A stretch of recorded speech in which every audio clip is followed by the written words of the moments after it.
140 करोड़ देशवासियों को गांधी जयंती की बहुत बहुत शुभकामनाएं। दोनों हाथ जोड़कर प्रभु से प्रार्थना करता हूं कि आप इंडिया की जिस भी लोकेशन में हैं, अपने परिवार के साथ स्वस्थ और खुशहाल जीवन व्यतीत करें। हम किस कंट्री में जन्म लेते हैं, ये हमारे हाथ में नहीं है। हम किस कंट्री की किस सिटी में जन्म लेंगे, ये भी हमारे हाथ में नहीं है। हम किस कंट्री की किस सिटी की किस शहर में जन्म लेंगे, ये भी हमारे हाथ में नहीं है। हम किस कंट्री की किस सिटी की किस शहर की किस गली में जन्म लेंगे, ये भी हमारे हाथ में नहीं है। बट मुझे ऐसा लगता है कि हम सब लोग ब्लेस्ड हैं कि हमने इंडिया जैसी कंट्री में जन्म लिया। ऐसा मैं क्यों कह रहा हूं फ्रेंड्स? तकरीबन 25 साल 2047 में बचे हुए हैं, और ये जो 25 साल हैं, ये अमृत काल की तरह भारतवर्ष के लिए काम करेंगे।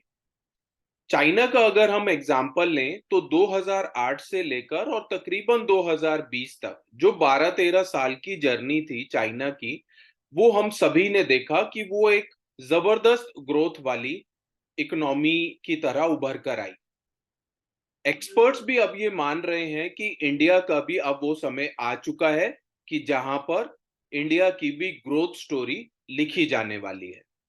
तो फ्रेंड्स, 2025 तक, 2030 तक और 2047 तक इंडिया को अब एक डेवलपिंग कंट्री से डेवलप्ड कंट्री होने से अब कोई रोक नहीं सकता। यानी कि अब इंडिया जो है वो एक विकसित देशों की श्रेणी में आकर जल्दी से जल्दी खड़ा हो जाने वाला है।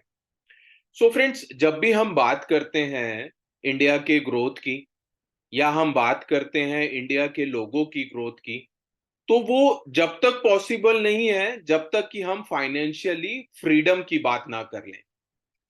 आईआरडीएआई की बात करें तो IRDAI insurance for all by 2047, यानी 2047 तक इंडिया के हर एक पर्सन के पास इंश्योरेंस के कवरेज की अम्ब्रेला हो, और इसी क्रम में बहुत एग्रेसिवली काम कर रहा है। बट फ्रेंड्स, जब भी हम बात करते हैं फ्रीडम की, ग्रोथ की, तो मुझे ऐसा लगता है कि जब तक हम इंडिया के हर एक परिवार को, हर एक पर्सन को, चाहे वो मेल हो चाहे वो फीमेल हो, इंडिया के 140 करोड़ देशवासियों को जब तक हम उनकी फाइनेंशियल फ्रीडम प्रॉपर तरीके से हम उनकी ना कर लें, तब तक मुझे ऐसा लगता है कि इंडिया में हम पूरी तरीके से ग्रोथ नहीं देख पाएंगे। तो फाइनेंशियल फ्रीडम की हम जब भी बात करते हैं, तो तीन स्तंभ ऐसे हैं जिनकी मैं बात हमेशा करता हूं। तो फाइनेंशियल फ्रीडम की जो तीन स्तंभ हैं, उसमें से जो पहला है वो है टिप, यानी कि टर्म इंश्योरेंस प्लान। और दूसरा है हिप, यानी कि हेल्थ इंश्योरेंस प्लान। और तीसरा है सिप, यानी कि systematic investment plan. So friends, आप जितने भी एडवाइजर्स, इंश्योरेंस कंसल्टेंट्स आज मुझे सुन रहे हैं, सबसे पहली मेरी आप सभी से ये रिक्वेस्ट है कि सबसे पहले तो ये तीनों स्तंभ जो हैं आप अपने परिवार में लेकर आइए। आपको खुद को सबसे पहले इंश्योर्ड होना है, तभी आप अपने क्लाइंट्स को इंश्योर्ड कर पाएंगे। अब इसको हम बहुत डिटेल में समझने की कोशिश करते हैं। तो फाइनेंशियल फ्रीडम की हम जब भी बात करते हैं, उसका सबसे पहला रूल है आपके पास टिप होना चाहिए, यानी कि आपके पास टर्म इंश्योरेंस प्लान होना जरूरी है। टर्म इंश्योरेंस प्लान क्या होता है? बेसिकली टर्म इंश्योरेंस प्लान आप लाइफ इंश्योरेंस कंपनी से बाय कर सकते हो। और टर्म इंश्योरेंस प्लान, बहुत सिंपल शब्दों में बताऊं तो, एक ऐसा प्लान होता है जहां पर जो मेन अर्निंग मेंबर है परिवार का, उसकी डेथ हो जाने पर नॉमिनी को पूरा पैसा मिल जाता है। बहुत और ज्यादा सिंपल शब्दों में अगर ये बताऊं कि हस्बैंड वाइफ, और सपोज करिए दो बच्चे हैं, और हस्बैंड जो है वो अर्निंग मेंबर है परिवार में, और अगर वो घर पे परिवार में लाख रुपया महीना अगर वो देते हैं घर खर्चों के लिए या बाकी दूसरी चीजों के लिए, तो कुल मिलाकर उनका इतने सम इंश्योर्ड का टर्म इंश्योरेंस प्लान होना चाहिए कि उनके डेथ हो जाने की कंडीशन में उस परिवार को उतना पैसा मिल जाए कि अगर वो पैसा बैंक में अगर एफडी की तरह भी डिपॉजिट कर दें तो हर महीने उससे ₹1,00,000 उनको मिलता रहे। तो टर्म इंश्योरेंस प्लान सबसे पहली रिक्वायरमेंट है किसी भी परिवार के अर्निंग मेंबर के लिए। टर्म इंश्योरेंस प्लान के हम और ज्यादा डिटेल में डिस्कशन करेंगे, आपको कहाँ से लेना चाहिए और किस एज में लेना चाहिए, किस इनकम पे कितना मिलता है। तो टर्म इंश्योरेंस प्लान के बारे में हम और ज्यादा डिटेल में डिस्कशन करेंगे अपने आगे आने वाले मॉर्निंग हडल के टॉपिक्स में। दूसरा जो स्तंभ है जिसकी हम बात करते हैं फाइनेंशियल फ्रीडम के लिए, वो है health insurance plan. Friends, Covid के दौरान हमने देखा कि सिर्फ कोविड की वजह से ही 30 लाख, 35 लाख, 40 लाख रुपए के हेल्थ से रिलेटेड क्लेम आए। आज अगर हम बात करें कि जिस तरीके के सिनेरियो में आज हम रहते हैं, हम लोगों का लाइफस्टाइल ऐसा हो चुका है जहां पर लेट सोना, सुबह लेट से उठना, ऑफिस का स्ट्रेस, काम का स्ट्रेस, इसके अलावा बीपी, शुगर, थायराइड, ये ऑलमोस्ट ऑलमोस्ट इंडिया के लगभग लगभग हर एज ग्रुप में आपको देखने को मिलेगा। तो जब भी हम बात करते हैं हेल्थ इंश्योरेंस प्लान की कितना होना चाहिए, कहाँ से लेना चाहिए, इसका भी हम डिस्कशन, बहुत डिटेल डिस्कशन आने वाले मॉर्निंग हडल के टॉपिक्स में करेंगे। बट मेरा हमेशा से एक ही मानना है कि अगर आप इस कैलकुलेशन में पड़ गए कि हेल्थ इंश्योरेंस प्लान आपकी एनुअल का 10 टाइम्स, 20 टाइम्स, 30 टाइम्स या 40 टाइम्स होना चाहिए, तो मुझे ऐसा लगता है कि बीमारी जब आती है तो वो ये पूछकर नहीं आती कि आपके पास कितने सम इंश्योर्ड का जो हेल्थ इंश्योरेंस प्लान है। हाँ, इसमें आपके पास ये ऑप्शन जरूर है कि आप एक बेसिक हेल्थ इंश्योरेंस प्लान के साथ साथ एक सुपर टॉपअप प्लान आप बाय कर लें, सो दैट आपकी जो भी हेल्थ से रिलेटेड जो आपकी रिक्वायरमेंट है वो हेल्थ इंश्योरेंस प्लान से आपकी पूरी हो जाए। देन हम बात करते हैं सिस्टमैटिक इन्वेस्टमेंट प्लान की। तो systematic investment plan is equal to SIP. और अगर हम बात करें सिस्टमैटिक इन्वेस्टमेंट प्लान में एक रूल काम करता है जिसको बोलते हैं चक्रवर्ती ब्याज, कंपाउंड इंटरेस्ट, जिसको कि दुनिया का 8वां अजूबा भी बोला जाता है। तो सिस्टमैटिक इन्वेस्टमेंट प्लान आपकी सिर्फ ₹500 मंथली से स्टार्ट होती है।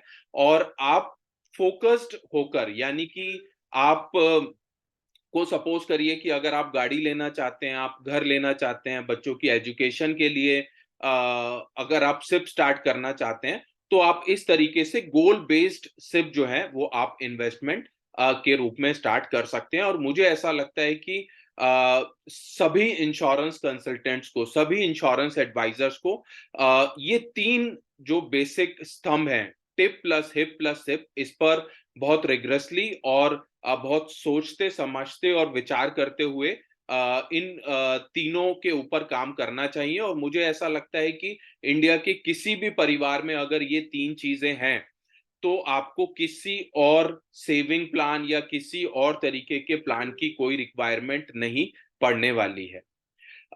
एक और चीज मैं यहाँ पर ऐड करना चाहता हूँ, वो है टिप प्लस हिप में। तो काफी सारे लोगों को ये भी क्वेरी रहती है कि हम टर्म इंश्योरेंस प्लान ले लेंगे बट अगर कुछ नहीं हुआ तो हमारा प्रीमियम जो है वो कंपनी के पास चला जाएगा, यानी वेस्ट हो जाएगा। Same query health insurance plan में भी हो सकती है कि जब पॉलिसी को 1 साल कंप्लीट हो जाएगा लेकिन वापस तो कुछ मिलेगा नहीं। तो उसमें हमारा सजेशन हमेशा से ये होता है कि आप टर्म इंश्योरेंस प्लान और हेल्थ इंश्योरेंस प्लान में आप जो भी प्रीमियम पे कर रहे हैं, उस प्रीमियम का आप 10% जो है वो सिप में हर महीने डालना स्टार्ट कर दीजिए। उससे आपको ये बेनिफिट होगा कि आने वाले कुछ सालों में जो आप अमाउंट टर्म इंश्योरेंस प्लान के लिए और हेल्थ इंश्योरेंस प्लान में पे कर रहे हैं वो आपका सिप से रिकवर होना स्टार्ट हो सकता है। सो फ्रेंड्स, आज 2 अक्टूबर 2023 का दिन है और आज दिन मंडे का भी है। और मुझे ऐसा लगता है कि आज आप अपने परिवार के साथ भी होंगे। और क्योंकि लास्ट 6 महीने हमने दिल लगाकर मेहनत की है और 30 सितंबर को भी हमने लेट नाइट तक काम किया, जिसकी वजह से हमारे H1 के जो टारगेट्स हैं वो हम लोग ओवर अचीव कर पाए। So friends, I am sure आपने 1 अक्टूबर को अपनी पूरी कंप्लीट जो प्लानिंग है वो पूरी तरीके से कर ली है।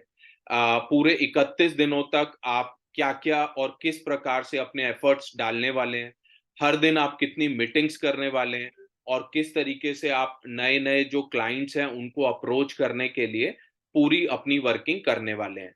सो फ्रेंड्स, आज 2 अक्टूबर 2023 का दिन है। मेरा आपको सजेशन है कि आपने जो पूरा प्लान 1 अक्टूबर 2023 को अपने पूरे 31 दिनों के लिए बनाया है, उसके ऊपर वर्किंग अब हमें स्टार्ट कर देनी चाहिए।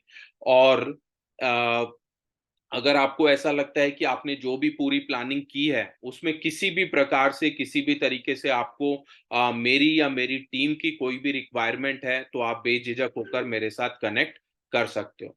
सो नमस्कार दोस्तों, मेरा नाम दीपक जैन है और मैं हूँ founder infinity gains LLP.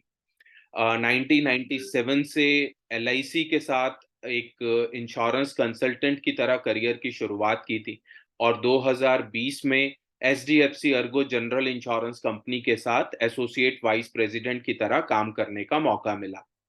But हमेशा से कुछ ऐसी सोच थी कि इंडिया में जो 50 लाख इंश्योरेंस एडवाइजर्स हैं, ऐसा क्या रीजन है कि सिर्फ और सिर्फ 3% इंश्योरेंस एडवाइजर्स ही एक सक्सेसफुल कैटेगरी में आते हैं, यानी कि एमडीआरटी, सीओटी या टीओटी, या फिर उनके पास हेल्थ इंश्योरेंस का 1 करोड़, 2 करोड़, 3 करोड़ या 5 करोड़ का हेल्थ इंश्योरेंस का पोर्टफोलियो है। सो फ्रेंड्स, इसी सोच को ध्यान में रखते हुए इन्फिनिटी गेन्स एलएलपी की शुरुआत की कि इंडिया के जो 50 लाख इंश्योरेंस कंसल्टेंट्स हैं, उनको सही गाइडेंस दी जाए, सही हैंड होल्डिंग दी जाए और सही मोटिवेशन दिया जाए, जिससे वो सभी लोग भी अपने लिए और अपने परिवार के लिए एक ब्यूटीफुल लाइफ जो है वो क्रिएट कर पाएं। सो फ्रेंड्स, अगर आपको ऐसा लगता है कि आप भी हमारे इस परिवार का हिस्सा बनना चाहते हैं और आप भी हमारे एक्सपर्टीज टीम की एक्सपर्टीज का फायदा उठाना चाहते हैं, तो आप डिस्क्रिप्शन पर लिखे हुए नंबर्स पर मेरी टीम के साथ कनेक्ट कर सकते हैं। सो इसके अलावा जो लोग भी इंश्योरेंस एडवाइजर्स हमारे साथ पैन इंडिया एसोसिएटेड हैं, आप लोगों के लिए मैं दोबारा से ये बोलूंगा कि हमारे पास क्लियर कट 31 दिन है, जिसमें से एक दिन ऑलरेडी निकल चुका है। आज 2 अक्टूबर 2023 का दिन है और हमारे पास मोटा मोटा 4 वीक हैं इस महीने में काम करने के लिए, क्योंकि आप लास्ट के जो 2-3 दिन हैं उसको आप इश्योरेंस के लिए बफर में जरूर लेकर चलिएगा। तो एक्सपेक्ट करता हूँ आप लोगों का दिन शुभ होगा, आप लोगों का पूरा वीक और पूरा महीना भी बहुत शुभ होगा। So friends, thank you so much. आप लोगों का दिन शुभ हो। Thank you.